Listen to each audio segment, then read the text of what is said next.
Allez, bonjour à toutes et à tous, très heureux de vous retrouver. Je vous l'avais promis, on va donc le faire de manière un petit peu plus étendue, mais on va rester sur un modèle assez condensé quand même. Il y a énormément d'informations à traiter ici, mais normalement une large partie de celles-ci ont déjà été dégrossies dans les briefs hebdo.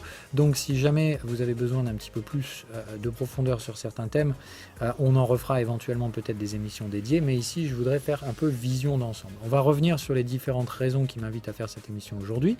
Les raisons pour lesquelles, pour ma part, je me positionne toujours en contrarien par rapport à ces mouvements de marché, envers et contre tout ce que tout le monde dit, entre guillemets, la bulle est inévitable, blablabla. Pourquoi, selon des raisons plus ou moins évidentes pour certaines et complètement data basées sur d'autres, j'ai des raisons de m'opposer à ce narratif.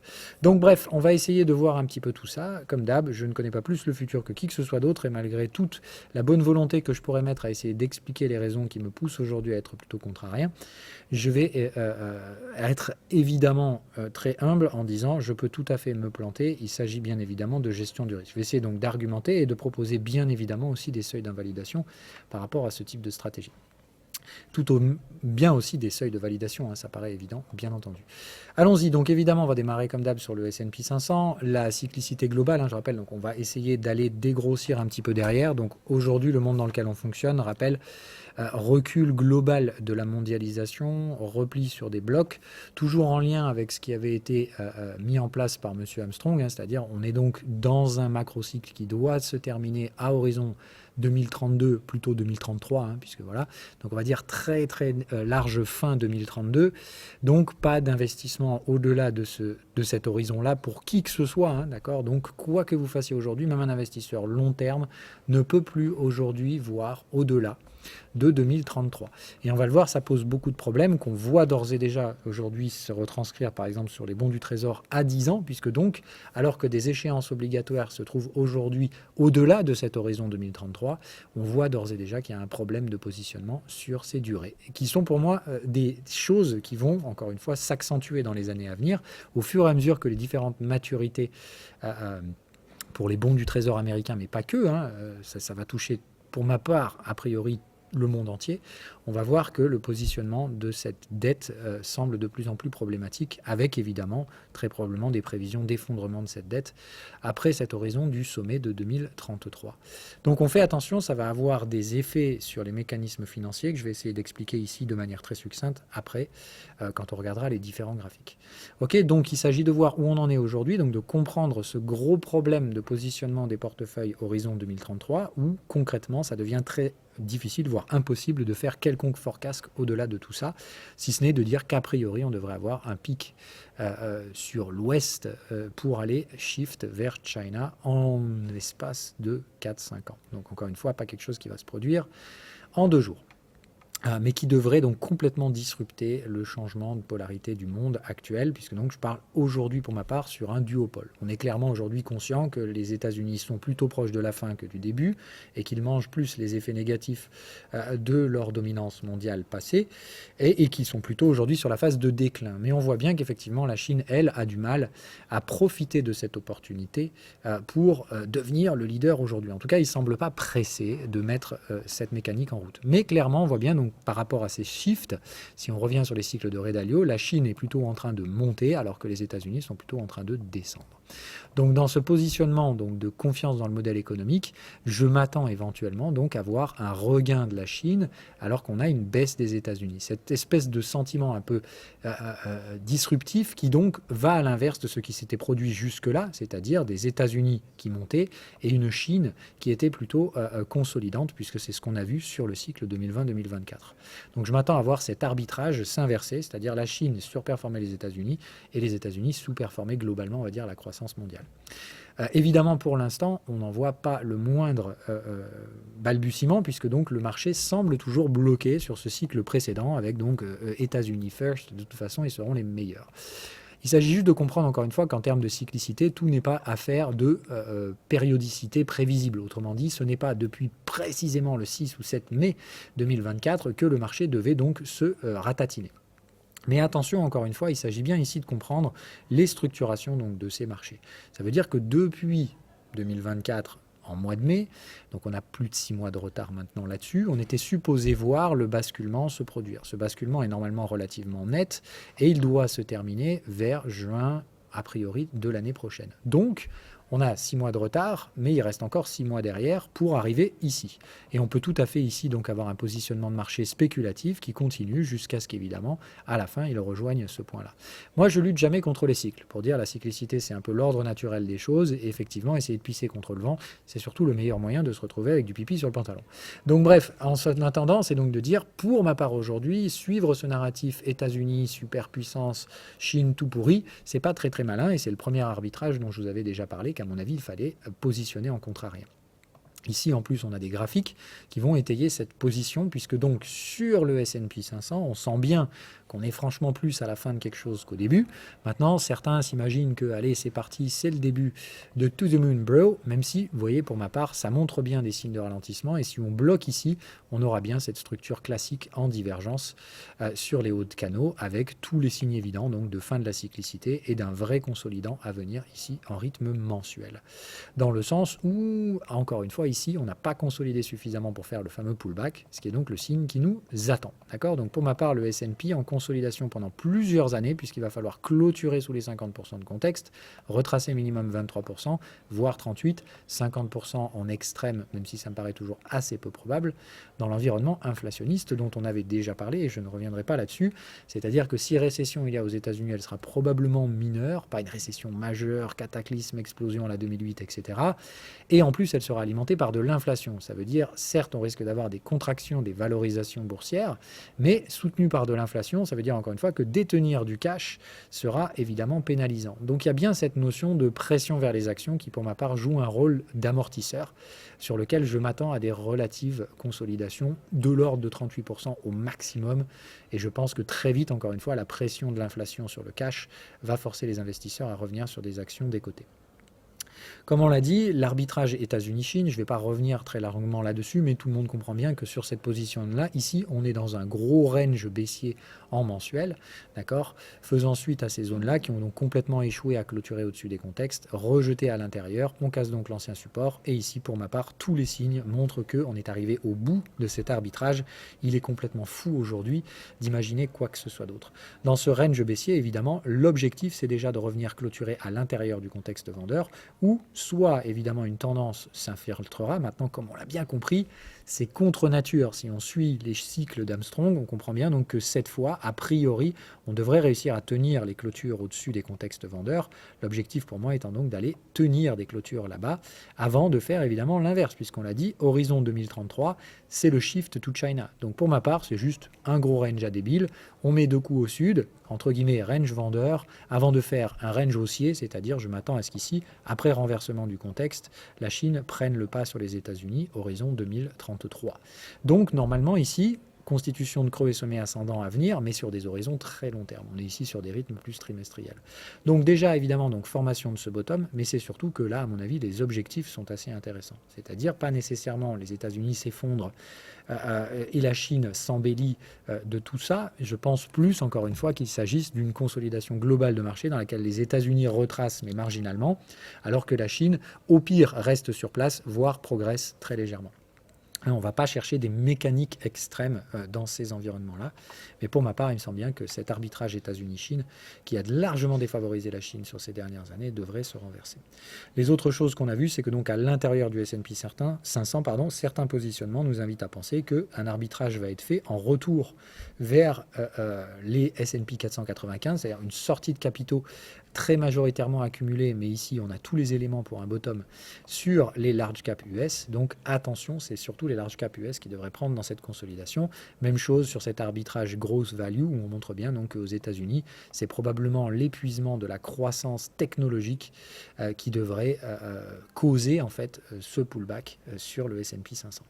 Maintenant, donc, comme on l'a dit, ce pullback, il est spéculatif. Il s'en va donc de ceux qui disent rien de tout ça, que nini, on va s'envoler à travers les targets, rien à foutre. Alors que pour ma part, hein, donc comme vous voyez, depuis le mois de mai, juin, on avait ces targets, on clôturait au-dessus des contextes mensuels, tout était là pour dire faut s'arrêter. Hein, mais vous voyez que donc, force est de constater que ça ne veut pas. Hein, donc poursuite des mécanismes spéculatifs, délire d'emballement dans des valorisations complètement folles. On ne va pas revenir sur les Nvidia et autres. Mais voilà, globalement, on est donc dans cet aspect contrarien du marché, c'est-à-dire quelque chose devrait se produire. On a les signaux techniques de gestion du risque qui permettent de s'opposer au marché et de prévoir un top de marché ici, mais le marché fait l'inverse. Et comme vous le voyez, en rythme mensuel, qu'est-ce qu'on a malgré tous ces signaux d'overload? Et encore une fois, je vous rappelle, l'overload, c'est totalement normal. Dans une tendance haussière, c'est très difficile de trouver les sommets. Mais vous voyez que, alors qu'on trouve des gestions du risque, et bien à chaque fois, ces replis sont achetés. On continue de s'envoler. On a même, depuis l'élection de Donald Trump, sur le mois de novembre, une bougie complètement rocambolesque qui signalerait peut-être même une accélération dans la tendance haussière, ce qui somme toute me semble quand même un peu tiré par les cheveux. Donc on fait attention, puisque c'est donc dans ces environnements-là qu'interviennent les retours de bâton, hein, en fait, et c'est les retours à la réalité. Maintenant, je ne fais que spéculer en disant soyons très prudents à la fois sur le mois de décembre, on vient à peine de le commencer, parce qu'ici, tout signal d'avalement baissier signera clairement la fin de ce truc-là et sera très probablement suivi par des poursuites baissières derrière, démarrant dans ce cas-là ce cycle correctif. Ok. Maintenant, évidemment, ici, tous les loisirs sont ouverts pour que, on continue de s'envoler, puis on accélère, etc. La bulle, tutti quanti, vous avez compris le délire. Bon, une bulle spéculative est possible, elle me semble cependant très peu probable quand j'en regarde les différents ratios obligataires, puisque comme on l'a dit, ça se joue surtout sur la dette à court terme.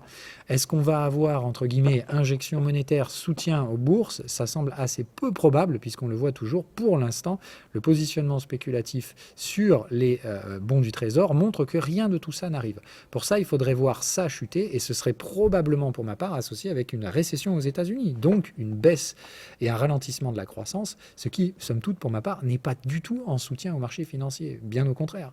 Donc on fait attention, pour ma part, si ce truc-là chute, ce sera probablement pour de mauvaises raisons, c'est-à-dire que les baisses de taux qui seraient dans ce cas-là attendues ne seraient probablement pas délivrées. C'est ça que j'aimerais faire comprendre. C'est que le problème, c'est que la Fed a un mandat double qui est à la fois de maintenir des taux d'inflation modéré et en plus de ça, d'essayer d'avoir un mandat sur le soutien à l'activité économique, c'est-à-dire l'emploi.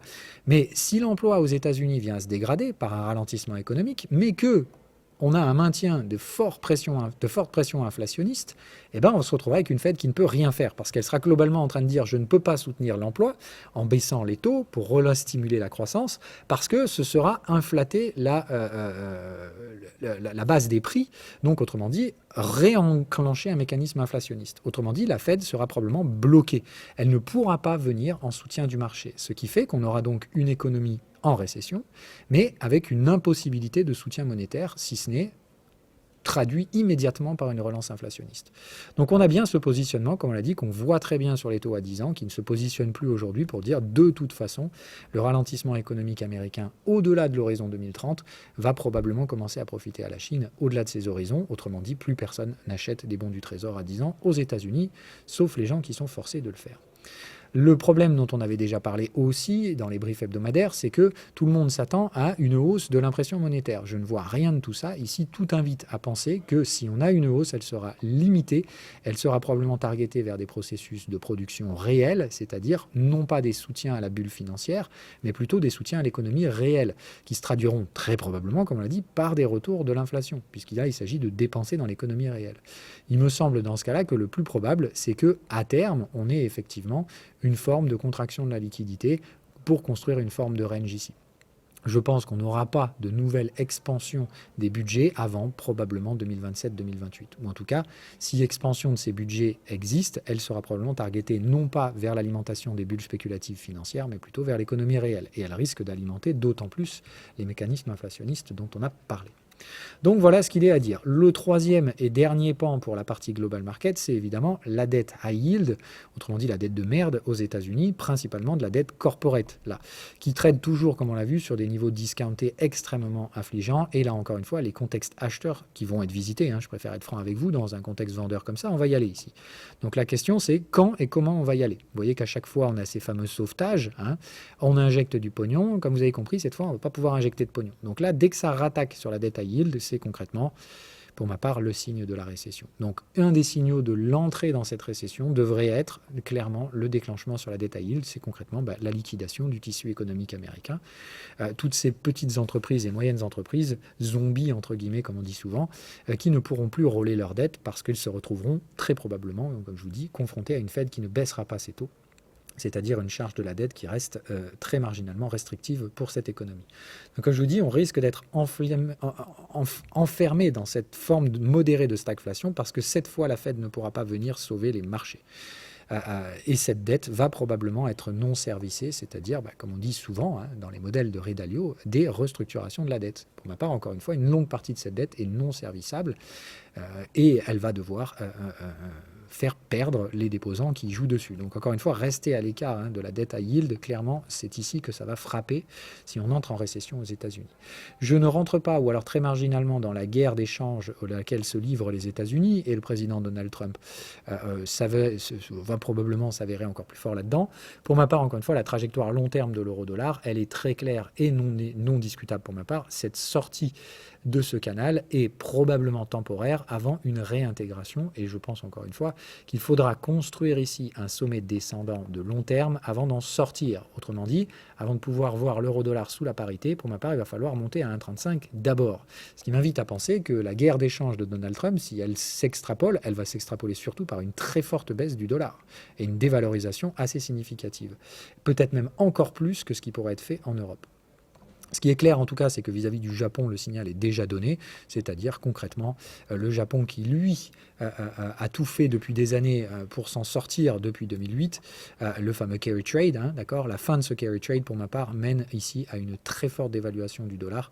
La fin de ce carry trade, c'est des centaines de milliards de dollars qui vont devoir quitter ce carry trade, et là, encore une fois, pour ma part, ça va avoir des effets dévastateurs sur le dollar par rapport au yen.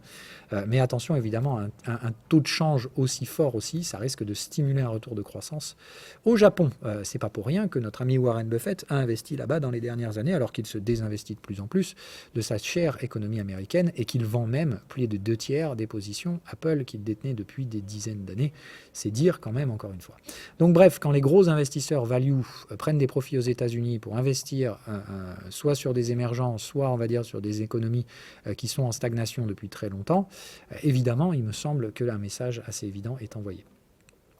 Maintenant, sur le point macro, parce que c'est là où, pour ma part, il faut vraiment revenir, ce qui pourrait déclencher cette économie en contraction me semble venir du monde réel, et principalement des commodities ici, car pour plusieurs raisons, je voudrais vous montrer quelques ratio charts. Le premier, c'est donc le S&P 500, mais dilué par le CPI, c'est-à-dire en purchasing power, c'est-à-dire un épargnant américain dilué par l'inflation, et là on prend l'inflation réelle, c'est-à-dire le CPI, même si là encore la mesure de ce CPI est plus que questionnable, on va dire c'est tout de même mieux, d'accord. On va regarder donc quelle est la hausse en valeur réelle nette de dilution d'inflation de l'économie américaine financiarisée, puisqu'on regarde le S&P 500. Donc clairement ici, vous voyez que la fameuse divergence est encore plus visible, d'accord. C'est-à-dire, concrètement ici, ça diverge au possible. On est bien concrètement au-dessus des contextes vendeurs, etc. Ce qui veut dire que pour ma part, donc toute poursuite du S&P 500 à ce stade sera soit liée à une explosion des CPI, ce qu'on ne voit pas pour l'instant, soit tout simplement il n'y a plus de progression possible sur le S&P 500. Donc je pense qu'à ce stade-là, évidemment, donc, comme je vous dis, c'est soit l'inflation repart toute balle dans l'économie et ça va pénaliser notre ami S&P 500, qui lui ne pourra progresser qu'au rythme de ce CPI, et encore une fois, à terme, une fois que la divergence se déclare, le S&P va se comprimer plus vite que cette inflation. Ici, encore une fois, tout indique ce fameux pullback, c'est-à-dire un retour vers les moyennes de long terme, qui devrait laisser, à mon avis, plusieurs années de consolidation aux US avant de repartir pour aller chercher ce fameux excès final, qui, pour ma part, devrait se trouver, comme on l'a dit, vers les horizons 2033. D'accord ? Donc on consolide jusqu'à 2027-28, on repart faire l'excès final, horizon 2033 derrière, en lien avec les cycles présumés. D'accord ? Et donc, comme on l'a vu, un cycle consolidant qui va se structurer de 2024 à 2028 en plusieurs cycles.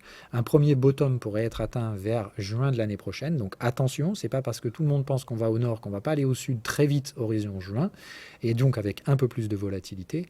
Derrière, un rebond devrait se mettre en place, probablement très profitable à la Chine entre 2025 et 2026, puisque comme on l'a dit, à partir de maintenant, dans ce cycle 2024-28, les baisses devraient coûter très cher aux États-Unis et rapporter et plus dans les phases haussières à la Chine. D'accord ? Chine et autres émergents, bien entendu. Hein, donc ici, Japon peut être mis en place et autres économies émergentes. Voilà un peu l'intérêt donc de comprendre ça. Ce qu'il s'agit également de comprendre, c'est que, à mon avis, la dévalorisation du dollar va causer tout un tas d'autres problèmes parce qu'il y a donc un ratio qui m'attire particulièrement, de très long terme. Là, je vous rappelle, on est en rythme mensuel et regardez le nombre de bougies, hein, on est sur une étude de plus de 50 ans ici. Donc, juste pour dire, voilà, c'est le ratio où vous regardez le prix en dollars du WTI, donc le pétrole américain, divisé par le prix d'une once d'or. Tout simplement, c'est, on va dire, en termes de ratio de capital non productif stocké, donc stocké généralement dans l'or, et du coût réel de production dans l'économie, où effectivement, donc vous allez voir, en général, d'accord, on a une économie donc plutôt productive quand on est dans les phases haussières. Ça veut dire effectivement on a une demande sur la matière première et son prix en or est extrêmement élevé. Et vous voyez donc ici on a un vrai range. Hein. Ceux qui arrivent à me dire ici qu'il y a une tendance, c'est n'importe quoi. Donc comme vous voyez on a des phases de tendance dans lesquelles on reste sur des niveaux relativement élevés ou relativement bas, mais vous voyez que c'est une fonction en créneau. Tout laisse à penser ici que pour ma part, l'horizon 2024-2032 va se faire là-haut, hein. Enfin 2033. Ça me paraît assez évident. Donc attention, ça veut dire normalement dans cet environnement plutôt, on l'a dit, consolidant, on devrait revoir des niveaux de valorisation du pétrole en or relativement beaucoup plus élevés que ce qu'on connaît aujourd'hui. C'est un environnement qui est donc similaire à ce qu'on a vu après les années 2000, c'est-à-dire l'effondrement de la bulle spéculative et l'installation dans un régime plus correctif qui a duré jusqu'à 2008. Je pense encore une fois que ce qu'on va voir aujourd'hui, c'est à peu près la même chose, c'est-à-dire une économie similaire à l'éclatement de la bulle des dot-com qui a suivi derrière jusqu'à la bulle des années 2008, d'accord ? Et l'éclatement de la bulle, c'est-à-dire ici une revalorisation complète des actifs tangibles, et ici je prends le pétrole comme référence, puisqu'il me semble plus que viable. La deuxième chose qui m'inquiète réellement sur ce graphique, c'est que concrètement, si ici je trace une ligne horizontale sur ce graphique, hop, vous voyez, alors pardon, je vais essayer de le faire correctement, je crois que c'est Alt-H, voilà. Donc si je place un repère horizontal sur ce graphique, d'accord, à l'état actuel de là où on est, voilà, tout simplement, ça s'est produit et ça n'a existé dans plus de 70 ans d'historique que 2 fois. C'est la 3e fois qu'on traite sur des niveaux et bientôt il ne restera plus que la marque de 2020 qui pour ma part encore une fois reste un environnement pour le prix du pétrole complètement historique qu'on ne reverra jamais hein, concrètement. Il fallait payer pour le stocker du pétrole, c'était du délire plus total. Enfin bref, les contrats à terme qui valaient 0. Donc pour ma part, les années 2000, c'est une anomalie hein, structurelle, fondamentale du fonctionnement du monde qui pour ma part, mis à part retour à un cloisonnement mondial comme on a vu pendant le Covid, ne se reproduira jamais. Donc les seuls niveaux historiques qu'on a connus aujourd'hui sont février 2016. Voilà. Bon, juste pour vous dire qu'à ce moment-là, effectivement, c'est quelque chose qui s'est produit et vous voyez que le rebond derrière s'est fait assez significativement. Ça m'inquiète donc quand je vois des gens qui s'imaginent que le prix du pétrole va continuer de baisser alors que le prix de l'once d'or ne va faire que continuer de monter. Alors que moi, clairement, je vois ici l'inverse. C'est-à-dire soit le prix de l'once d'or va se comprimer très vite, parce que généralement, après une forte hausse de son prix, généralement le signe d'une entrée en récession. Je rappelle, le pétrole monte toujours avant les récessions et il consolide derrière pendant la récession. Donc pour ma part, première chose, soit le prix du pétrole reste où il est, mais à mon avis ce sera pour de mauvaises raisons parce que l'once d'or pourrait se comprimer fortement, ce qui serait signe d'une entrée évidente en récession. L'autre cas de figure, c'est tout simplement l'once d'or reste très élevée parce qu'on continue de penser à l'inflation monétaire, au stockage de capital, fort niveau d'inflation égale les gens restent investis dans l'or, donc le prix de l'or pourrait rester relativement élevé. Il pourrait consolider, mais rester relativement élevé. Dans ce cas-là, ça veut dire forte hausse du prix du pétrole. D'accord ? Là, encore une fois, il s'agit d'un ratio de chart, c'est-à-dire ici, la première résistance se trouve au niveau du contexte et de la moyenne. Il s'agit déjà de doubler. Ça veut dire, si le prix de l'once d'or reste là où il est, même si je pense encore une fois qu'il peut consolider quand même assez marginalement, ça veut dire pratiquement plus de doubler le prix du baril de pétrole, hein, en dollars. Donc, on a parlé des effets de change, mais ça veut surtout dire un prix du baril qui va quand même, à mon avis, monter. Voilà un peu l'effet, donc je pense un effet cumulé, c'est-à-dire contraction marginale du gold qui a atteint aujourd'hui ses objectifs. Hein. La tasse avec anse a atteint une bonne partie de ses objectifs. Je pense qu'on peut aller plus haut, hein, jusqu'à 3000, mais pour ma part, on a déjà fait une très large partie du chemin. À ce stade-là, des consolidations semblent somme toute légitimes avant éventuellement une poursuite plus tard, hein, je vous dis, dans les horizons peut-être plus 2028-2031, quand l'inflation reviendra, quand l'impression monétaire reviendra stimuler l'économie déprimée qu'on aura connue peut-être entre 2024 et 2028. Donc bien comprendre ça, si l'once d'or se comprime, revient chercher éventuellement des supports, retour vers les 2000, 2004, vous voyez qu'au maximum, pour ma part, c'est 24% de consolidation sur l'or.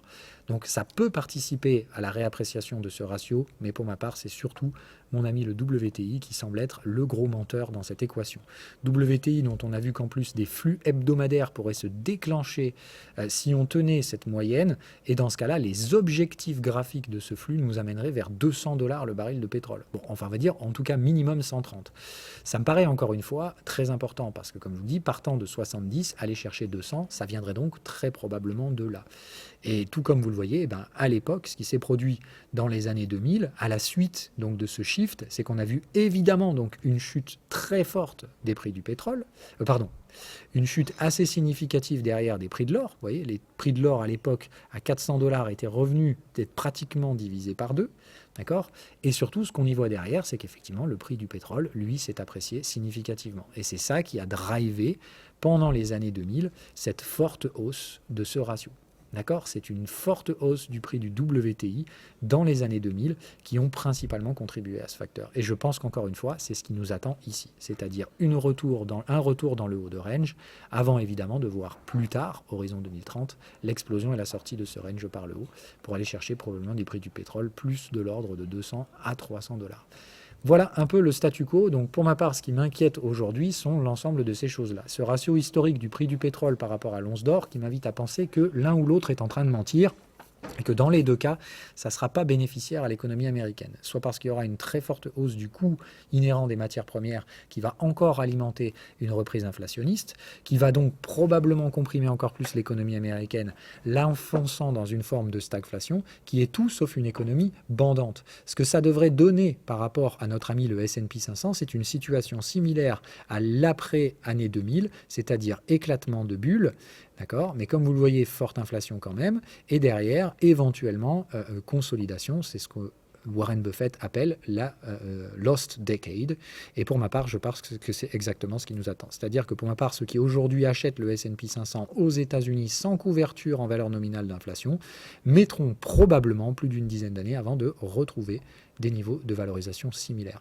Je ne pense en aucun cas que les États-Unis vont mourir, etc., tout le bordel, ça faut être stupide pour penser ça, mais pour ma part, encore une fois, probablement une décennie perdue, c'est-à-dire à cause de très forts niveaux d'inflation, principalement déclenchés par une première vague stagflationniste. Je pense que pour la plupart des investisseurs actuels qui achètent aujourd'hui en 2024, ils risquent de ne pas revoir leur prix avant 2032. Maintenant, encore une fois, 2032, c'est pas tout de suite, mais ça veut dire quand même, pour ma part, que de très mauvais investissements sont à réaliser en ce moment en achetant le S&P 500. Raison pour laquelle, donc, je suis contrarié. Raison pour laquelle je vois aussi beaucoup d'investisseurs historiques dont les talents ne sont plus approuvés aujourd'hui, les Warren Buffett et autres, qui sont également dans la même posture, qui ne sont pas dans une posture nécessairement vendeuse, mais dans une posture clairement take profit. Il n'y a plus d'intérêt aujourd'hui à être investi dans ces marchés. Le couple rendement-risque n'est plus équilibré correctement. Vous voyez des investisseurs contrariens carrément, donc comme des Michael Burry et autres, prendre des positionnements similaires à ce que moi je fais aujourd'hui, qui est plus de l'ordre de l'arbitrage, c'est-à-dire je vends les États-Unis pour acheter la Chine. Et c'était donc attention évidemment, ici on est sur des raisonnements donc plutôt contrariens, c'est-à-dire chercher la borne avec tout le risque que ça comprend. Les investisseurs moins risqués à la Warren Buffett sont tout simplement dans une optique de prise de profit, c'est-à-dire je prends les profits aux États-Unis, je réinvestis sur des économies plus capables d'encaisser ces différents cycles correctifs. Voilà. Pour vous faire simple, donc, ce forecast, pour ma part, donc basé sur une réappréciation du prix des matières premières et principalement le WTI, qui devrait être, entre guillemets, le clou qui vient enfoncer les États-Unis dans un schéma récessionnaire, qui ne sera pas du tout destructif, etc., mais probablement associé à un éclatement de bulle. Moi, évidemment, cet éclatement de bulle, je le vois clairement sur les notions d'IA. Maintenant, tout comme vous le voyez, ça n'a pas du tout à voir avec l'appréciation connue pendant la pré-phase des années 2000. Je pense qu'il y a une bulle localisée sur les valorisations de l'intelligence artificielle. Il y a aussi une survalorisation sur les valeurs technologiques comme les Apple, Amazon, etc. Et je pense encore une fois que tout cela combiné avec le fait que par contre le S&P 490, lui, est très fortement déprimé et price déjà des PE qui sont de l'ordre de la récession, je pense que si on combine tout ça, je pense qu'on a un tissu économique non surendetté, j'entends bien que tout ce qui est junk bond et compagnie va mourir, mais pour les entreprises qui ne vont pas mourir, qui sont donc plutôt value, qui versent des dividendes et qui sont des entreprises essentielles au fonctionnement d'une activité économique, je pense que ces entreprises risquent d'être recherchées, voire même que leur prix pourrait monter durant cette phase de consolidation des 4 ans. Au contrario, évidemment, les bulles spéculatives IA risquent de s'effondrer et globalement, la survalorisation des technos américaines devrait causer un correctif. Et vous voyez que si on enchaîne ces trois, donc une économie plutôt protectionniste qui pourrait performer parce qu'elle va suivre l'inflation et elle sera capable de transmettre la hausse de ses coûts de production au niveau de ses ventes. Et encore une fois, c'est dans ce cas-là le consommateur qui va payer plus cher et ça va se traduire par une hausse des revenus, une destruction des marges certes, mais une hausse des revenus. Et ça pourrait faire quand même monter le prix de ces actions.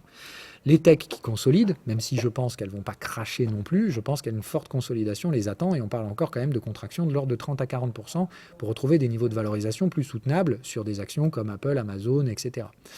L'éclatement de la bulle tech, on ne va pas se mentir, je pense que les Nvidia, c'est moins 80 qui les attendent, pour rester poli. Maintenant, elle se relèvera derrière Nvidia, mais attention encore une fois au schéma, avec des objectifs atteints, il faut encore une fois rester rationnel. Je sais que tout le monde pense que to the moon baby, mais encore une fois, le jour où Nvidia trouvera son sommet, ce sera V-top. Ça va partir de haussier à baissier et les consolidations derrière seront de l'ordre de 65% par rapport au niveau de valorisation actuel. Donc on parle clairement ici d'une très forte baisse pour des valeurs qui pèsent tout simplement énormément dans les indices. Donc voilà, cumulé, vous comprenez, donc petite baisse, enfin consolidation sur les GAFA, mais reprise haussière sur le S&P 495, particulièrement les secteurs value, et éclatement de la bulle spéculative sur l'IA. Globalement, ça nous fait un S&P qui se corrige avant de repartir plus tard, bien évidemment, comme on l'a dit.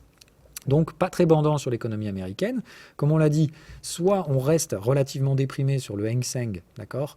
Dans ce cas-là, ça se traduira par une consolidation sur ce support, c'est-à-dire ici une légère reprise du ratio États-Unis-Chine, c'est-à-dire alors que les États-Unis se compriment, la Chine reste globalement sur support. Dans ce cas-là, vous aurez un Hang Seng qui continue de traiter dans cette zone-là. Si on a une reprise plus haussière du ratio Hang Seng États-Unis, avec des États-Unis qui consolident, ça veut dire que la Chine doit repartir très fort. C'est une possibilité, puisque comme on l'a vu ici, la Chine a tout fait pour construire un bottom magnifique en double bottom. À la rupture de cette zone-là, si ça rompt, pour ma part, les objectifs graphiques se trouveront dans le haut du range. Voilà. Ça paraît tout à fait plausible. Maintenant, ici, loin de moi l'idée de timer tout ça, c'est plus une histoire de rythme, c'est-à-dire alors que la consolidation américaine se met en place, est-ce que la Chine va réussir avec des stimulus à sortir un retour de croissance, ou est-ce qu'elle va être freinée par le ralentissement américain, ce qui semble, somme toute, pour ma part, plutôt logique. Voilà un peu ce qu'il en est. Attention donc aux matières premières, qui sont pour ma part sur des ratios historiquement peu tenables, donc attention à ces gens qui vous disent que ça va durer, que la bulle va pouvoir s'installer, parce qu'à mon avis, il y a un truc qui ne va pas sur les ratios historiques du prix de la matière première par rapport au stockage de capital visible aujourd'hui dans l'once d'or. Donc attention ici à, pour ma part, un changement au niveau du monde réel. Il me semble que c'est là que ça va se passer. Maintenant, sur nos amis les cryptos, que dire ? Eh bien, pour ma part, deux choses. La première, ça y est, le ratio de dominance Bitcoin est enfin en cassure baissière. Il faudra avoir les clôtures mensuelles. Pour l'instant, c'est peut-être un peu prématuré. Mais il semblerait qu'en rythme mensuel, on casse ces fameuses trendlines. Et donc, en rythme hebdomadaire ici, comme vous voyez, en rythme mensuel, donc cette target aura constitué très probablement la borne de range. Dans ce cas-là, alors même que tout le monde s'envoie dans la stratosphère pour la bulle Bitcoin, vous voyez, comme à l'époque, boum, c'est le sommet. Et ça a été précisément la même chose la dernière fois. Donc attention, maintenant, quel va être le rythme ? Est-ce qu'on va le faire en deux fois comme à l'époque, c'est-à-dire première consolidation, puis on revient ici et après on s'envoie une vraie alt season, ou est-ce qu'on y va d'un coup? Je ne sais pas. Moi, je vous dis essentiellement, ce qui me pose problème, c'est ce timing par rapport aux États-Unis. Si les États-Unis entrent en récession, je vois difficilement comment la crypto va s'envoyer en mode to the moon, avec alt season, machin, surtout quand ce sont les tokens les plus illiquides et les plus débiles qui pumpent n'importe comment en ce moment. Donc je suis plutôt inquiété. Je pense qu'en effet, on peut avoir une petite alt season très spéculative, complètement débile, avant évidemment une grosse liquidation, retour à la fraîcheur, et autrement dit, toutes les meme coineries et trucs inutiles vont se faire dézinguer au total, retour dans Bitcoin, et après, on a éventuellement une vraie alt season drivée par des fondamentaux. Peut-être plus dans ce cas-là, le moment où le ratio Ether-Bitcoin pourrait enfin s'envoyer. Option numéro 2, très sincèrement, on a déjà fait les cons, il n'y a pas forcément besoin d'un retour de flamme, on y va tout droit, mais par contre, je ne veux pas que ce soit fait avec des meme coineries et autres tokens illiquides et pump and dump scheme. D'accord ? Je veux clairement ici un rebond significatif du ratio Ethereum-Bitcoin. Autrement dit, si la dominance doit baisser en ligne droite, c'est parce que le ratio Ether-Bitcoin remonte en ligne droite, tout simplement. Voilà pour ma part, donc tout ici est situé autour d'Ethereum. Je vois les différents ratios débiles de par exemple Solana Ether qui est venu chercher 30%, ça veut dire que Solana pèse 30% de la market cap Ethereum. Encore une fois, Solana c'est vraiment de la merde cette blockchain, je ne veux pas faire mieux. Elle ne vaudra pas zéro, hein, mais concrètement c'est du délire d'imaginer qu'elle pèse 30% d'Ethereum. Quant à Ripple, j'en parle même plus, elle à 35%, c'est encore plus délire. Bref, moi je suis évidemment short Ripple Ether pour vous parler poliment. Donc bref, tout simplement, donc je pense que tout se joue sur Ether. Donc soit on a une gelée de printemps qui va revenir, tout le monde va revenir à la réalité, bon ça va cracher très vite, pour rester poli, et dans ce cas-là, tout le monde se comprime. Bitcoin, Ether, tout le monde revient sur support, on dégonfle toutes les bulles spéculatives, on part sur la fameuse consolidation, c'est-à-dire l'éclatement de la bulle IA, l'éclatement des survalorisations de croissance aux États-Unis. Ça se traduira pour ma part par une explosion des valorisations de Solana et l'éclatement de la bulle Ripple. Hein. Autrement dit, bon, ça tombe très vite de 80%. Solana, ça se comprime. D'accord, c'est-à-dire doucement, on revient vers des niveaux de valorisation un peu plus tenables. J'ai pas dit Solana, ça vaut rien, j'ai juste dit ça vaut 10-15% d'Ether au maximum. Et après, on repart tout le monde ensemble. Ça veut dire Solana repartira avec un rythme similaire à Ethereum. Fini la surperformance délirante et les croyances futuristes des solanistes. Pour faire simple. Donc, retour, entre guillemets, on remet l'église au centre du village et on recrée quelque chose d'un petit peu plus fondamentalement basé sur de la réalité physique. Hein, comme je vous dis, dans l'économie réelle, je pense que c'est le coût des matières premières face au coût de l'épargne qui va probablement squeezer complètement cette économie américaine hyper leveragée. Tout comme d'un autre côté, je pense que côté crypto, c'est un retour de réalité physique. Autrement dit, on a peut-être vendu un petit peu cher des choses qui n'ont pas vraiment d'utilité, ou en tout cas dont les métriques sont un petit peu pipotées. Voilà. Donc dans ce cas-là, les pump and dump à la Ripple, ça s'écrase, ça crache total, hein, comme une bulle spéculative. Les ratios Solana-Ethereum consolident, entre guillemets, tout comme les techs américaines pourraient consolider pendant 4 ans avant de repartir, j'entends bien. Voilà un petit peu ce qui me taraude un petit peu sur ces prochains mois. Quid, donc, comme je vous l'ai dit au début, d'une invalidation, parce que donc, pour ma part, une invalidation doit être mise en place. Si évidemment on s'envoie dans la stratosphère, donc là, c'est reparti sur les Solana, c'est reparti sur les Ripple qui vont tout de moon bro, hein, donc je me suis concrètement trompé, vous allez avoir un marché qui part en parabole. Dans ce cas-là, pour ma part, encore une fois, il s'agit de s'exposer à un risk-reward d'1 pour 1. C'est le maximum, d'accord, dans un biais contrarien, c'est de dire, moi, pour ma part, je suis contrarien depuis le mois dernier, ou même celui d'avant. On va dire, voilà, depuis la rentrée, depuis le mois de septembre. Donc moi, pour ma part, c'est sur ces niveaux de valorisation, au niveau des targets, hein, que je me positionne there. Concrètement, je vise, je vous l'ai dit, des retracements de l'ordre de 38%, et je doute qu'on puisse aller bien au-delà de ça. Donc ça nous ferait, on va dire, du S&P à 3000, 4000 points, grand maximum. Avec un ratio 1 pour 1, ça veut dire que pour ma part, tenir un S&P au-delà de 7000 points, ça fait aucun sens. C'est l'objectif à viser donc pour la bulle, c'est-à-dire si vraiment on rentre dans une bulle spéculative, le S&P doit presser 7000 points. C'est là que concrètement, les contrariens comme moi vont se faire invalider. Évidemment, là, ça se traduira une perte sèche. Hein. Ça veut dire j'ai bien une partie du portefeuille qui est à l'achat et qui profitera de l'entrée dans cette bulle, notamment sur les cryptos, mais il y aura une perte sèche sur l'arbitrage vendeur aux États-Unis, clairement. Maintenant, donc, comme je vous l'avais dit, pour ma transparence personnelle, je suis net vendeur aux États-Unis aujourd'hui, mais je ne suis pas full short en mode ça va se péter la gueule. C'est plus via des arbitrages que je suis vendeur aux États-Unis aujourd'hui, c'est-à-dire j'arbitre à la vente parce que j'ai un portefeuille avec des actions américaines à l'achat, un portefeuille surtout value, dans lequel il y avait des actions de croissance aussi, comme du Nvidia, etc., qui ont déjà délivré leurs revenus. J'arbitre surtout la Chine face aux États-Unis, c'est-à-dire je vends les États-Unis, mais j'achète proportionnellement de la Chine, via les indices chinois et via les actions chinoises, comme les Xiaomi, les Alibaba, les JD, les Baidu, les Pinduoduo et autres trucs du genre que vous connaissez tous. Donc voilà, bref, on va dire, j'achète plutôt effectivement la croissance chinoise alors que je vends la croissance américaine. Ça, je le fais évidemment donc par des arbitrages à la vente sur du Apple, du Hermès, du Nvidia, du Tesla, alors que j'achète évidemment, et ça c'est important, les Alibaba, Pinduoduo, Xiaomi et autres de ce genre. D'accord? C'est bien un arbitrage. Et encore une fois, ceux qui me disent mais il fait n'importe quoi, Phil, c'est du délire, celui qui arrive à me dire que je perds de l'argent en vendant ça et en achetant ça, il est dans du délire total. Parce que pour le coup, eux ont délivré beaucoup de gains. Eux, pour l'instant, c'est plus ou moins flat sur mes prix d'entrée. Et encore une fois, ils peuvent tout à fait maintenant entrer en forte consolidation ou m'invalider et prendre des stops. Mais dans ce cas-là, les gains réalisés sur les actions chinoises sont substantiellement largement supérieurs aux pertes potentielles que je pourrais prendre en invalidation si les valeurs Tesla, Nvidia, machin, relancées pour partir encore plus loin dans la bulle. Voilà donc, bref, je voulais donc faire mea culpa, expliquer tout ça un petit peu plus en profondeur, quels sont les mécanismes qui m'invitent à être plus on va dire, perspicace et persévérant sur certaines stratégies, toujours très dubitatif des niveaux de valorisation aux États-Unis, même si on a 6 mois de retard et que le marché, pour l'instant, semble envoyer le mécanisme inverse, hein, c'est-à-dire depuis mon entrée en stratégie, vous voyez que les mèches basses sont rachetées et on en voit même des marabouzous haussiers en clôture au plus haut. Bref, encore une fois, soit c'est une petite forme de blow-off top, c'est-à-dire c'est une erreur de gestion. Tous ceux qui rentrent à l'achat ici seront peut-être dans la fameuse lost decade, c'est-à-dire ne retrouveront pas en valeur dilutive d'inflation leur niveau de prix avant au moins 2029, voire 2030. Donc c'est une possibilité pour moi que ce soit le cas. Voilà. Donc on fait très attention. Je m'aligne plutôt effectivement avec les Warren Buffett, c'est-à-dire bon, bah là, si vous détenez des valeurs type Apple, machin, etc., franchement, il faut prendre les profits.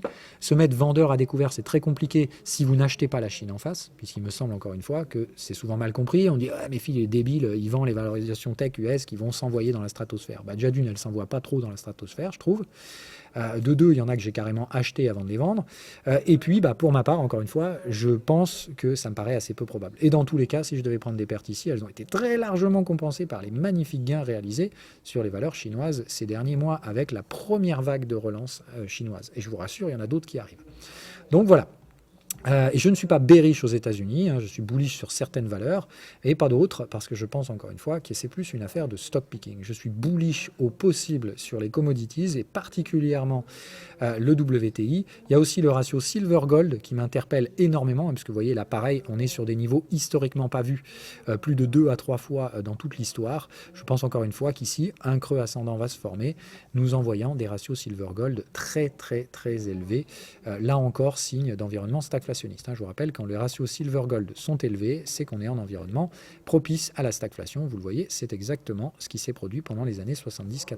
Et ce ne sont pas des années dans lesquelles les indices boursiers s'envoient dans la stratosphère. C'est plutôt des années dans lesquelles les indices boursiers sont en forme flat. C'est-à-dire les rendements qui sont délivrés par la bourse sont en fait complètement bouffés par l'inflation. Autrement dit, vous n'êtes pas vraiment rentable. Vous ne faites que compenser la dilution monétaire que vous subissez, ce qui force évidemment les investisseurs à être investis. Je vous rappelle, la plupart des investisseurs passifs vont rester investis sur les actions, ce qui pour ma part empêchera le crack et l'effondrement que certains permabères, eux, nous donnent en pâture depuis plus de 20 ans.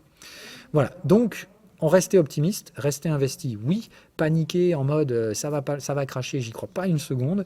Par contre, je pense qu'évidemment, on risque d'avoir un vrai réveil si le pétrole se met à monter ou si l'once d'or commence à baisser significativement, voire une combinaison des deux qui me semble beaucoup plus probable étant donné les ratios multiplicateurs qu'on doit voir pour aller chercher les premières résistances sur les ratios WTI Gold.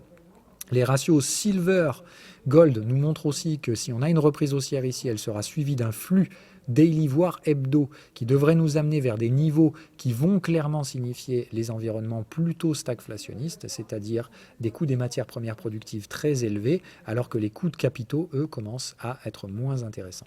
Donc on fait attention, encore une fois, dans ce cas-là, ça veut surtout dire que investir dans ces environnements-là est très difficile, d'accord ? C'est vraiment important que vous compreniez ça, tout comme dans les années 60-80, être investi dans les marchés financiers, c'était essentiel, mais le faire en achetant le S&P 500, c'était improductif. Concrètement, vous arrivez à peine à couvrir l'inflation. D'accord ? Donc là, si vous voulez vraiment gagner en valeur, il faut investir plus rationnellement, plus stratégiquement. Et c'est bien ça que je voulais dire et que j'aimerais voir avec ces ratios silver-gold. Voilà. Ce sont donc les ratios que je surveille. Évidemment, si j'ai tort, le ratio silver-gold, nouveau plus bas historique. Le ratio WTI gold, plus bas historique. La bourse américaine, to the moon bro. Évidemment, dans ce cas-là, probablement une reconcentration des valeurs dans des gros délires spéculatifs de toujours les mêmes, c'est possible. Et peut-être invalidation des ratios value growth. Maintenant, si j'ai raison, ça va au sud. Ça revient dans la médiane. Les ratios dont on a parlé sur les prix des matières premières devraient être recalés. Le S&P 500 consolidé, mais c'est surtout une grosse machine à laver à l'intérieur du S&P 500 qui va s'opérer, avec une reprise haussière potentielle sur les values, alors que le secteur de croissance va se transposer. Donc concrètement, baisse de la croissance, hausse du value, mais éclatement de la bulle spéculative sur l'IA, qui pour ma part forcera une consolidation sur le S&P 500 au global, étant donné les niveaux de valorisation délirants atteints sur certaines de ces valeurs et des PE complètement stratosphériques. D'accord? Reprise de la Chine éventuelle par rapport à cette sortie de capitaux, là où des investisseurs américains vont peut-être enfin comprendre qu'il faut se diversifier et arrêter d'écouter Donald Trump. Donc attention à la volatilité, attention à l'investissement obligataire qui me semble complètement impossible à réaliser aujourd'hui. Attention aux cryptos qui pourraient faire tout simplement une mimique de la stratégie sur les marchés américains, c'est-à-dire dans ce cas-là, baisse de la croissance, retour des aspects plutôt value. Dans ce cas-là, vous verrez des ratios Solana-Ethereum remonter assez significativement, baisse de la croissance, hausse du value. Vous verrez clairement l'éclatement des bulles, donc des Ripple Ethereum qui crachent littéralement en ligne droite. Pour faire simple, voilà. Tout simplement ce que je fais pour ma part, ce que je vous partage ici, comme d'hab. Attention, je ne connais pas l'avenir, pas plus que quiconque, mais j'essaie d'étayer par des éléments rationnels les choses qui m'invitent à être plutôt neutre pessimiste sur les années à venir et surtout pas optimisto-débile comme je peux voir partout, à la fois sur les marchés actions et sur les marchés crypto, puisque les deux me semblent être dans des situations relativement similaires. Voilà, peut-être que je me trompe, et j'insisterai bien là-dessus avant de conclure. Sur ce, mesdames et messieurs, je vous souhaite à toutes et à tous une agréable fin de journée, et je vous dis à bientôt.